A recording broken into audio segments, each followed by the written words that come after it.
Today, we'd be remiss if we did not make some remarks about the extraordinary historic moment, or many moments, that happened yesterday in Israel. The world's eyes are still fixed on Israel, where President Trump is welcoming home now the last of the hostages who've endured 2 years in Hamas captivity. I thought it was remarkable. I saw a video last night of one of the released hostages who made the point that as soon as the election was held in November in the United States, Hamas began to treat him and his fellow hostages much better. They fed them better, they respected them more, they changed the tone of how they treated them, they no longer spit upon them, as he said in his own words. Elections have consequences. And he said or implied that the Hamas was counting on Kamala Harris to win and not President Donald J. Trump. But thankfully for the whole world, that didn't happen. And this is an historic moment. It deserves enormous credit and recognition on the world stage. It's truly, truly historic. For generations, we have aspired to peace in the Middle East, everyone around the world, and now President Trump has delivered it. I'm going to make an announcement today. It's the announcement in the U.S. that was made in the Knesset yesterday. I'm proud to tell you that together with my friend Speaker Ohana of the Israeli Knesset, the equivalent of our Congress, we're going to embark upon a project together to rally speakers and presidents of parliaments around the world so that we will jointly nominate President Donald J. Trump for next year's Nobel Peace Prize. No one has ever deserved that prize more, and that is an objective fact. As Speaker Ohana said before the Knesset yesterday, quote, "Whoever saves one life, it is though he has saved an entire world." That's what some of the rabbis there would say, some of the sages he noted would say. It's an indisputable fact that no president has undertaken the work of saving lives and pursuing peace with such determination and with such remarkable success as President Trump.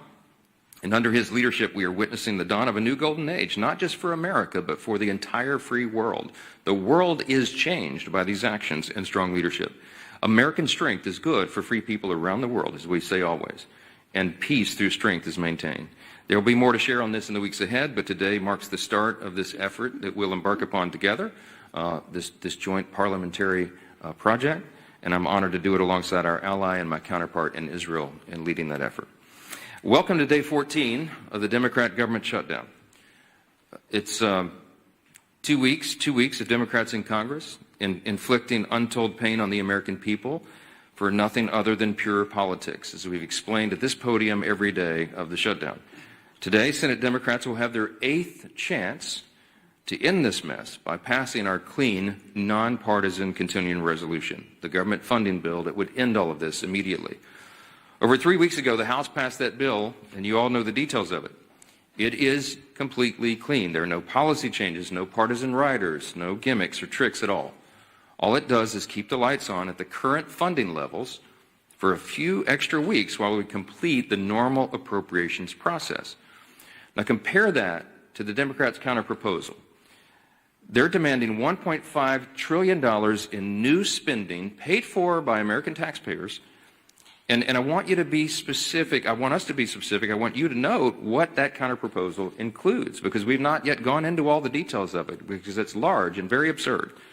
But here's some of the highlights of this. It would reverse common sense reforms that Republicans made in the Working Families Tax Cut that keep illegal aliens off taxpayer-funded health care. This is a fact. Page 57, Section 2141 of their counterproposal, as we've been posting everywhere. And it would... They would add the illegal aliens, non-citizens, back to taxpayer-funded benefits. It would cost taxpayers nearly $200 billion. They would also remove a very reasonable and modest work requirement that we put on able-bodied young men with no dependents. As we've said, they should not be riding the wagon and taking Medicaid. That is intended for vulnerable populations, the elderly, disabled, and young pregnant women, for example, and not young able-bodied men without dependents who are playing video games. We put that into the law because it's common sense. Their counterproposal would reverse that. So taxpayers would be funding them again. They would make in their counterproposal permanent COVID-era Obamacare subsidies without any income caps or any other reforms at all. They would make that permanent. That would cost taxpayers an estimated $358 billion. They would take away the $50 billion that we put into the law to support rural hospitals. They would remove that. And they would send $500 million to liberal news outlets by refunding the Corporation for Public Broadcasting. It would also restore up to $5 billion of American taxpayer funds for wasteful spending for international projects. Here's a couple of examples. This is in their legislation, their counterproposal on the CR to keep the lights open. This is what they want to do. They want to spend $24.6 million of your hard-earned dollars as a taxpayer for climate resilience in Honduras. They want to spend $13.4 million for civic engagement in Zimbabwe. They want to send $3.9 million for LGBTQI plus democracy grants in the Western Balkans. They want to spend $2.9 million of your dollars for desert locust risk reduction in the Horn of Africa. And $2 million for, quote, organizing for feminist democratic principles in Africa. We are not doing that. These are unserious proposals from unserious people, and they are playing games while real Americans are being harmed adversely by the shutdown. Yesterday, I read you an excerpt from President Obama's speech during the 2013 shutdown when he advocated for a clean CR to reopen the government and resume negotiations. It sounded very familiar. Democrats cheered him on back then, including Chuck Schumer. He himself said some Republicans' refusal to support a clean CR back then was, quote, the politics of idiocy. Take him at his word. So yesterday we decided to do a little count of the number of times that Chuck Schumer has supported continuing resolutions just since he became the leader of the Democrats in the Senate in 2017. That number came out to 29 out of 30 continuing resolutions. That's how many times he wholeheartedly, enthusiastically supported CRs enacted into law. That's a 97% support rate. What's changed? Well, this time his job is on the line. And we've explained this very clearly because everybody can see the obvious political motivation here behind his decision to shut the government down right now. He helped us avert a shutdown in March by doing the right thing and supporting virtually the identically same continuing CR that we're offering today. And his radical base went crazy, and they haven't forgiven him for it. That's why Chuck Schumer is opposed to it today. That's what changed. It's very obvious. This government shutdown is plainly and simply an exercise in image rehabilitation. This is an attempt at image rehabilitation for Chuck Schumer. So selfishly, completely about himself, he is shutting the government down to hurt other people. He needs to show a fight against President Trump so he can keep his left base happy through the next election cycle. How do we know that? Well, his record shows the obvious truth about it. Again, look at the numbers. Chuck Schumer supported CRs to help avert a government shutdown 29 out of 30 times as leader of his party. And he emphatically supported every single CR enacted into law since 2017, except for one. And of course, you won't have to do much research to figure out who was in the White House during that time. If you said Donald Trump, you'd be right. And it doesn't take a genius to see that's exactly the same reason why he's doing causing these antics today. So what you'll also notice about the CRs is that they become routine. It's the routine thing to do around here. It's Washington's bad habit. And a CR was meant to be a temporary measure, is meant and designed to just keep the government open and funded for the people while Congress finishes its work on a final budget. And that's not happened in a long time. CRs have become too common. It's the status quo. It's not the way the founders intended for this process to work. The appropriations process was envisioned to be an exercise in good stewardship. They wanted the members of Congress to have open, transparent, bipartisan, line-by-line debate so that we could spend the people's money wisely.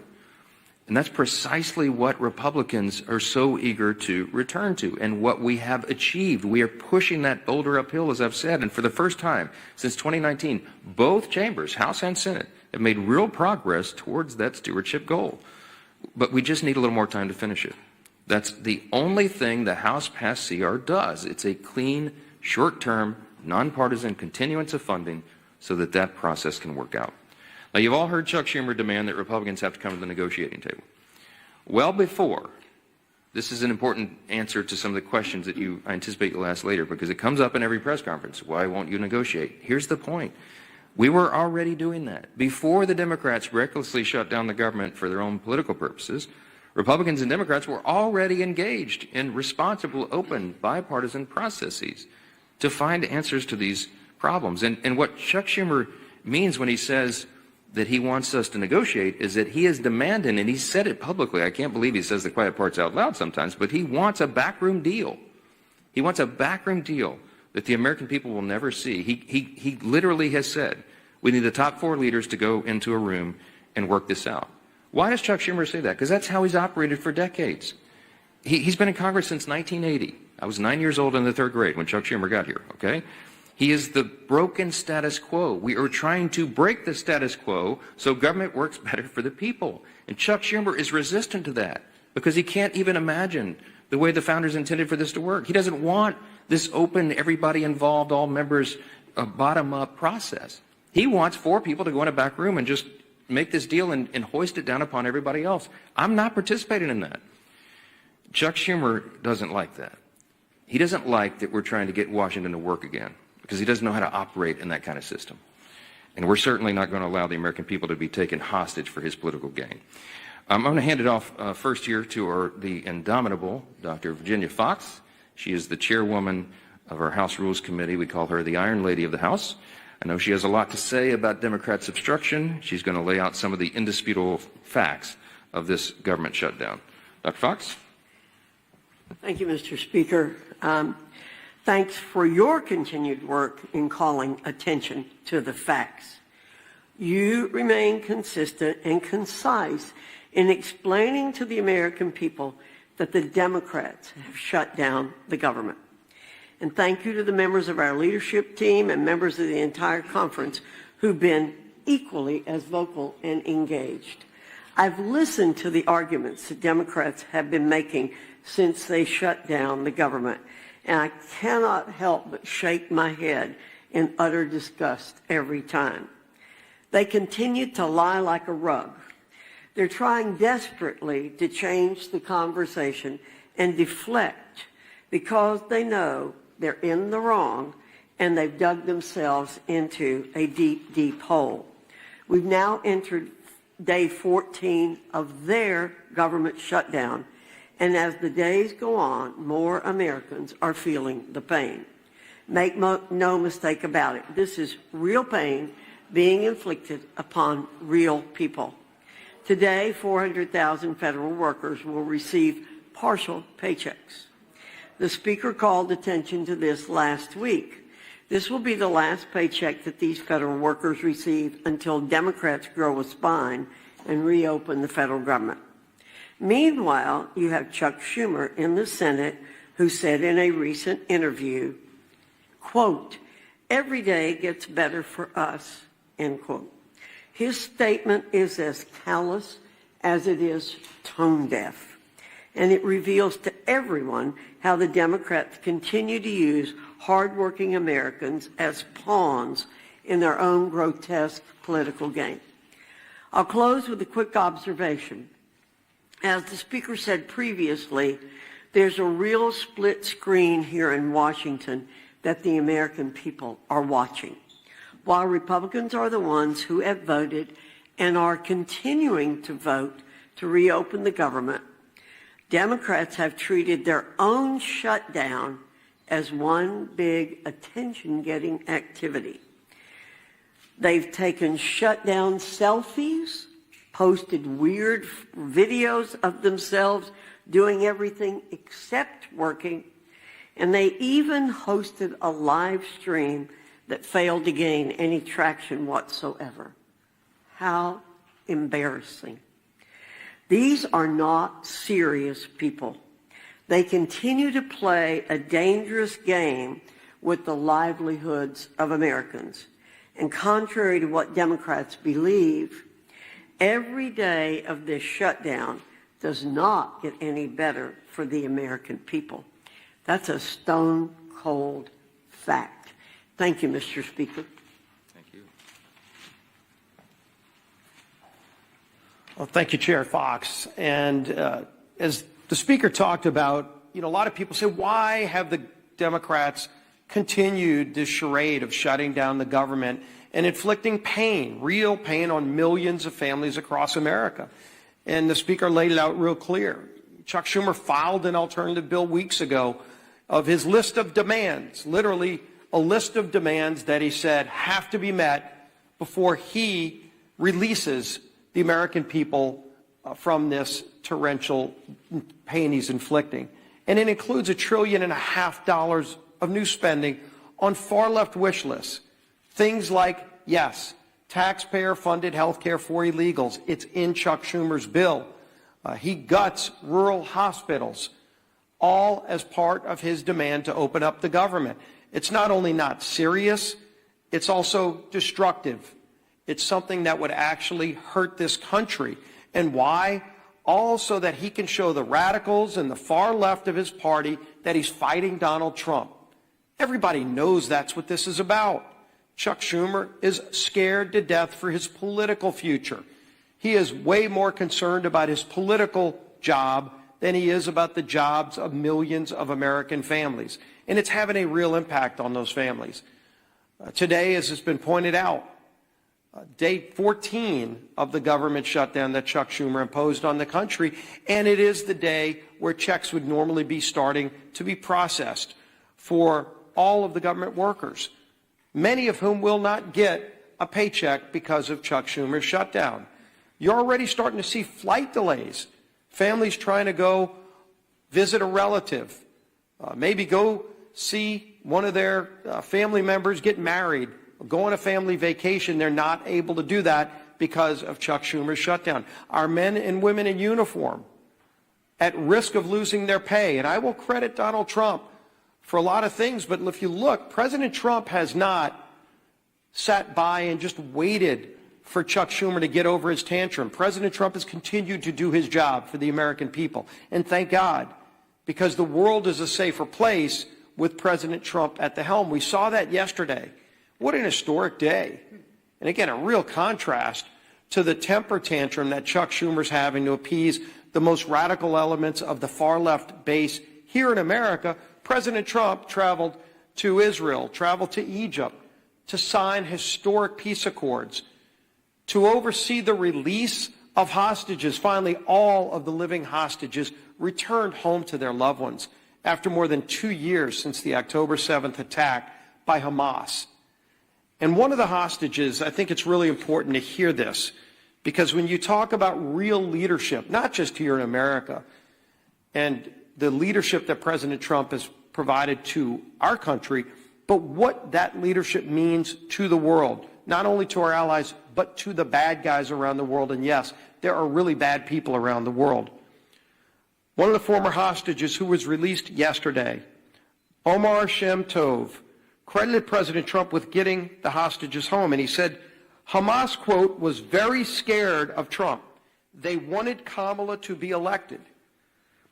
As soon as Donald Trump was elected, they understood that he wanted to bring us back home.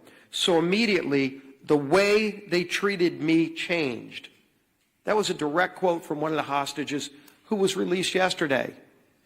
You can see that leadership by President Trump on the world stage, and just such an historic day, a day where people were literally dancing in the streets in Middle Eastern countries. Peace in the Middle East.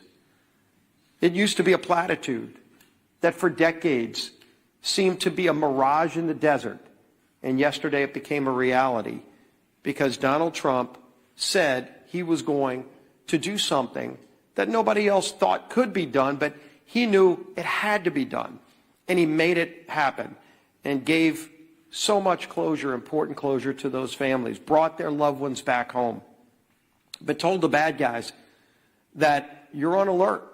It's a new day in the world. You're seeing all countries come together to see that moment in Egypt where countries from all around the world stood up to terror and said, we're going to restore peace in the Middle East. We're all going to be a part of it. And there's only one man that brought that together, and it was Donald Trump.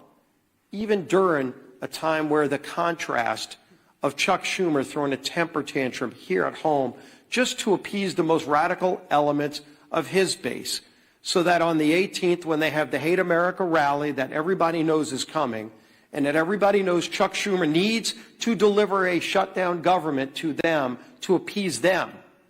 Well, how about you think about us? How about you think about those families who are struggling today because of Chuck Schumer's shutdown? There are real consequences to what Chuck Schumer is doing. Regardless of who he thinks he's appeasing, he is hurting so many people, millions and millions of people.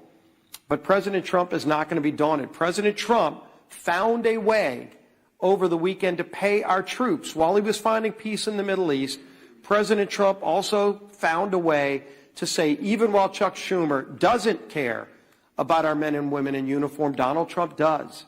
And he made sure that they will get their pay. But there's still so many others that won't because of Chuck Schumer's shutdown. This madness has to end.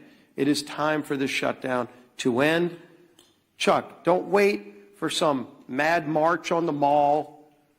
Don't wait for some pats on the back for radical leftists who just want to hate America every single day because Donald Trump is in the White House. They can't celebrate the release of hostages because of the guy who achieved that release. That's a twisted small segment of our society. The rest of America is celebrating. The rest of America is proud of what we're achieving. And there's so much more that this great country can achieve if Chuck Schumer just got out of the way, just stopped blocking the progress that most Americans cherish, want, deserve. Our country deserves a whole lot better than what we're getting from the failed leadership. And as Speaker Johnson said, maybe it's because Chuck Schumer's been around too long and wants to hold on to the old way of doing things, the failed way of doing things, that he won't let it go. He won't allow a new, more transparent process for running the United States government. That you're seeing this leadership team, this president, delivering every single day. Chuck Schumer wants to hold on to the past, but the future is calling, and we're going to deliver. With that, let's bring up our whip.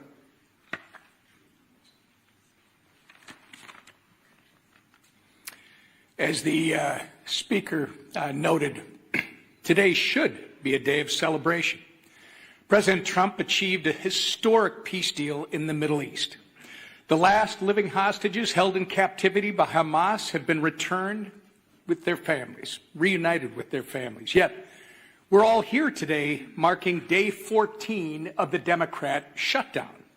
And to make matters even worse, if the Democrats had things their way, this would also mark the first week that our troops would not receive their paychecks.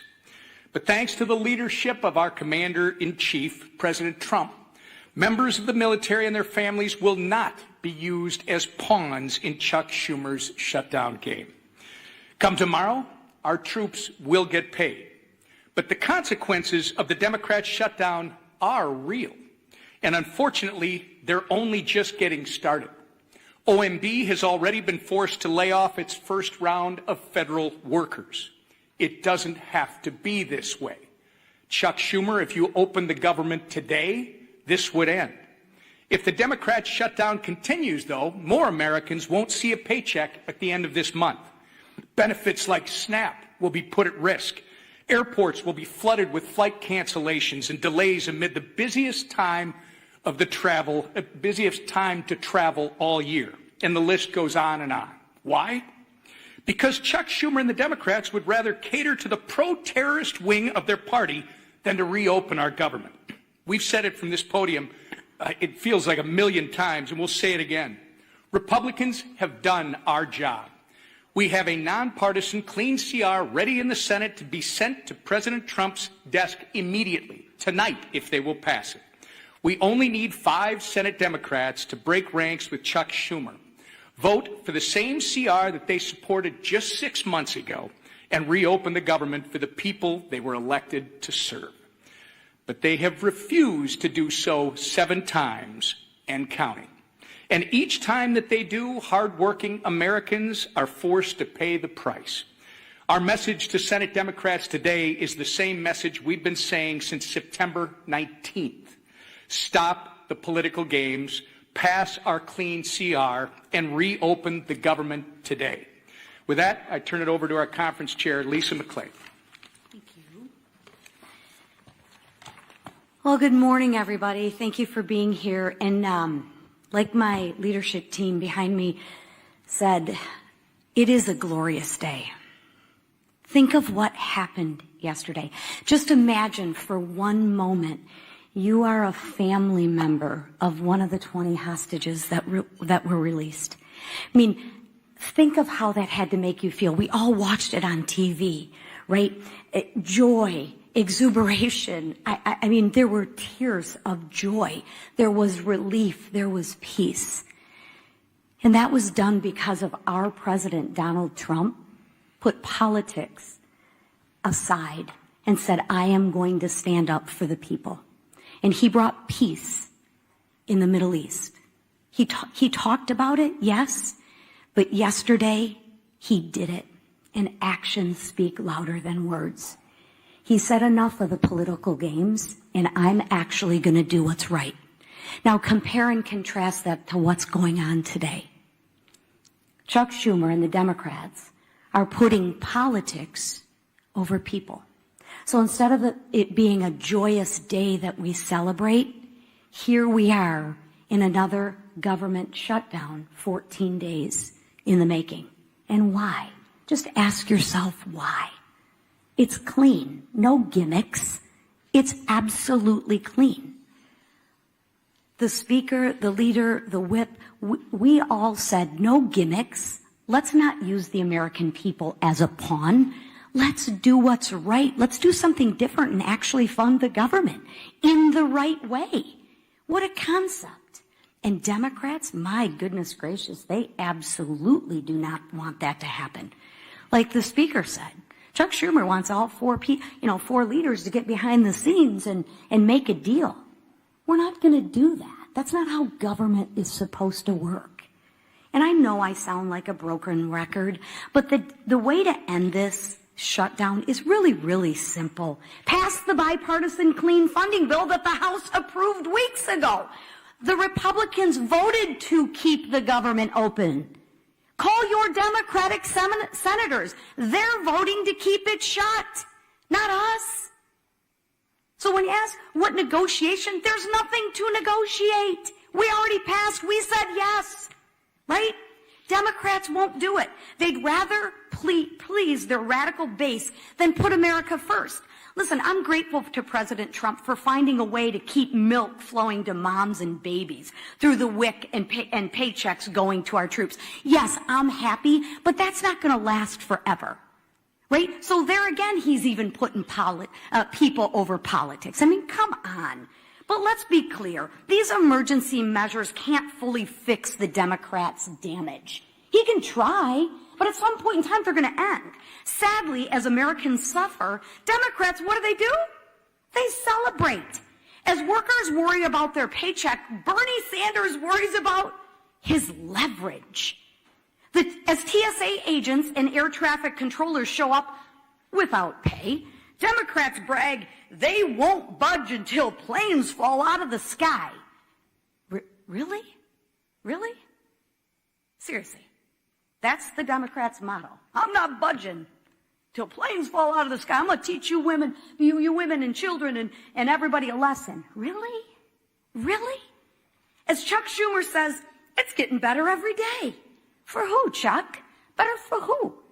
For the radicals cheering on the chaos? That's who. The radicals. The leaders openly admit it. Listen, the head of the insane indivisible literally said, and I quote, millions will be out cheering you on, or they'll be calling for new leadership. Really? I thought they were supposed to lead for the American people. Democrats, I ask you to stop listening to people who are cheering on this mayhem. Just stop all the political games and pass the House bill. Free the American people from being held hostage by your radical base. Thank you, Madam Chair. Yeah, Manu, go ahead. You've been doing this every every single day, coming up here trying to pressure Senate Democrats. They've been not budging. They've blocked this bill time and time again. So at what point, for the good of the country, do you need to change your strategy to try to negotiate a deal with them?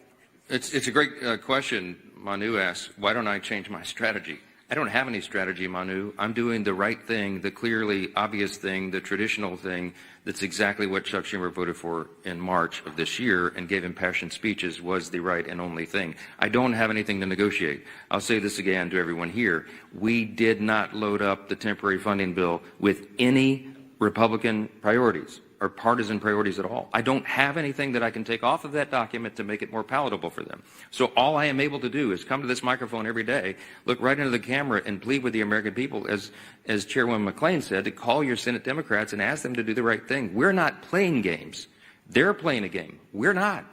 The strategy is to do the right and obvious thing and keep the government moving for the people. Why not move closer to their position? Their position is this, Manu. Their position is they want to spend $1.5 trillion in your tax dollars to fund nonsense overseas. They want to give $200 billion to illegal aliens. We are not going to do that. We're not going to do it. The American people don't want us to do it. And they're using this for partisan political purposes to give themselves cover. They don't want the Marxist to kick. Chuck Schumer doesn't want to get a Marxist candidate challenge, AOC or someone else. Mamdani is probably going to be sadly, shockingly, the mayor of New York City. Marxism is on the rise. Hey, this is not your father's Democratic Party, everybody, okay? They're turning into communists openly. And so Chuck Schumer does not fashion himself as a communist just yet. So he's got to show a fight to these people. That's what this is about. I'm not playing his game, Manu. I cannot go in and say, oh, gee, Chuck, what can I offer you? You know what? Maybe we'll just send $10 billion overseas to LGBTQ plus, initiatives in, the Horn of Africa or Malaysia or wherever you want to do that. No, we're not wasting taxpayers' dollars. Chad. Mr. Speaker, good morning. Thank you. You said last week that you would swear in Adelita Golova whenever she wants. She's written a letter to your office. You've not sworn her in. Yeah. I understand about pro forma sessions. Yes. Doesn't your resistance to not swear her in add fuel to the fire that this is about the Epstein? No. Let's talk about Grijalva and Epstein. Okay. Once more for everybody. Everybody in Congress, I think, is for maximum transparency of the Epstein files.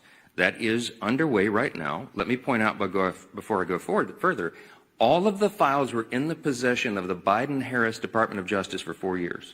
Every single thing that we're talking about right now was in their sole possession. They could have released it. They could have done anything. Ro Khanna, all the Democrats who are jumping up and down making noise about this, didn't say a peep about it for 4 years.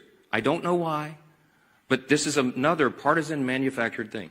Is it a serious problem? Yes. I've sat with the victims, some of the ladies who bravely have come forward and talked about the horrors that they sustained because of traffickers on Epstein Island and all the things he was involved in. Everybody involved in that should have the full weight of justice descend upon their head.